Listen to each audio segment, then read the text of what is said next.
Hello. This will be a really quick sort of video, but we're gonna talk about some true crime. First question I got asked, which is like, what case do I like regularly think about? And anybody that knows me will know this answer.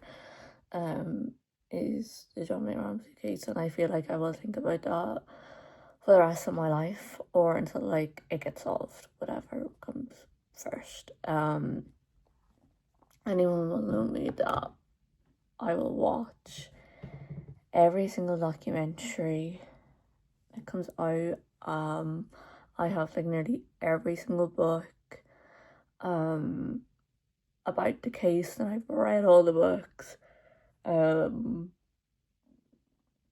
It's definitely JonBenét Ramsey.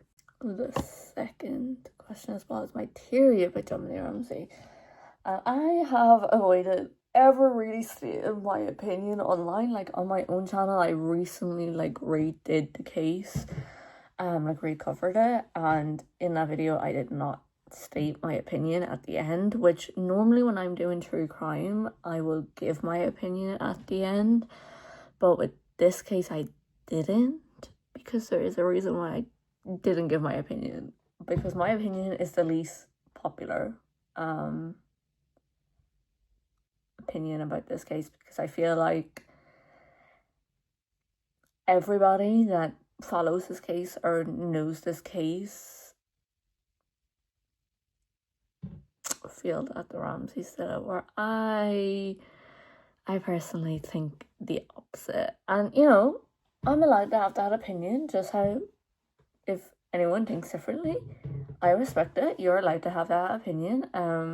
At the end of the day, it's still an unsolved case, so when it comes to opinions, there's no right or wrong answer.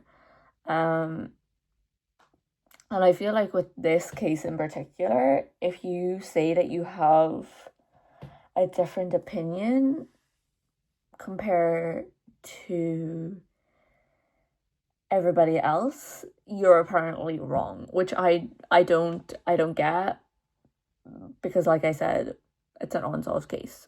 So nobody technically, and this comes from someone who did study law for a bit, in the eyes of the law, there's no right or wrong answer because it's not solved.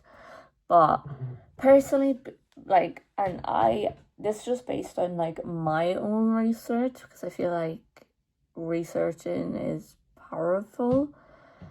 I don't think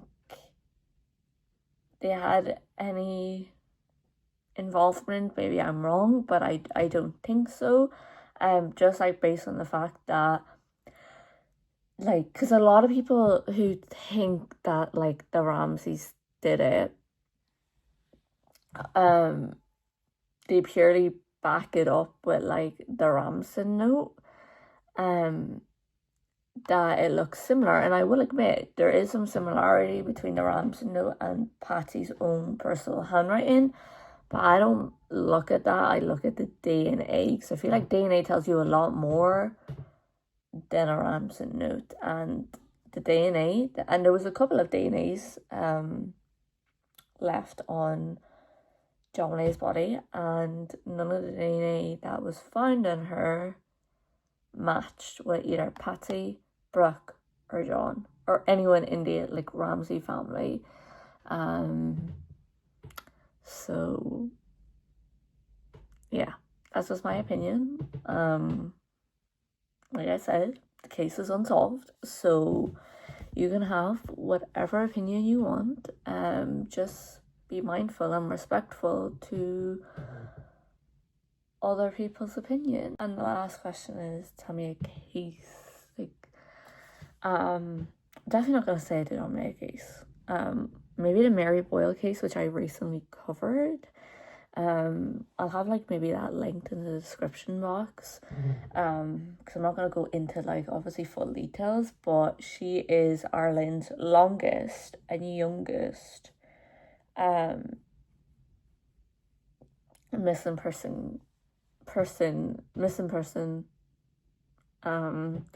She like disappeared in 1977, so nearly 50 years, and she was only 6 years old when she disappeared in Donegal.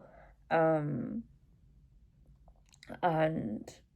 yeah, she pretty much went for a walk with her uncle, because they were staying at her grandparents' farm for a couple of days, and her uncle was like returning a ladder to like the nearby neighbors, and she came for the walk.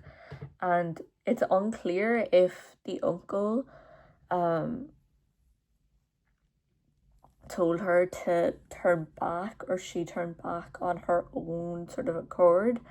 But she apparently, no matter what was the story, she apparently went back to, I'm so tired, to the family's farm, because there was like a bit of a deep sort of puddle that 6-year-old little Mary couldn't cross by herself, so she decided to turn back. Now that case is kind of weird, because when the uncle, because like the uncle stayed at whoever's house he was returning the ladder to for 30 minutes for a chat, and then Mary's mother had like discovered that she was missing, like I believe maybe an hour or so after, and like she was outside, because she was last seen outside playing with like her twin sister and her brother and her cousins, and like she was outside like asking everybody like, where's Mary? And like what I think is weird about this is that like her uncle, because her uncle was back at this point, knew that she came with him. I know she turned back, but he knew that she came with him in the beginning, and he didn't say that he was the last person to see her straight away. It took him like at least an hour to be like, oh yeah, like she came on a walk with me, and either she turned back on her own accord, or else the uncle told her, because this case is not really kind of that well documented. So yeah, that's a case that I definitely do find a bit weird. That the fact, and like, because like the mother and Mary's twin sister don't talk, because Mary's mother doesn't agree that her twin sister, I believe her twin sister's called Anne, is out publicly talking about, you know, Mary and like her disappearance, just trying to get like her name and her picture out there, which that is so fair. Like I'd do the exact same if I had a loved one that was missing, and her mother pretty much is saying that, oh, Anne's like an attention seeker, which that's a bit of a red flag. So yeah, that whole case, I feel like it's just fucking weird. So yeah, that's just my true crime opinions.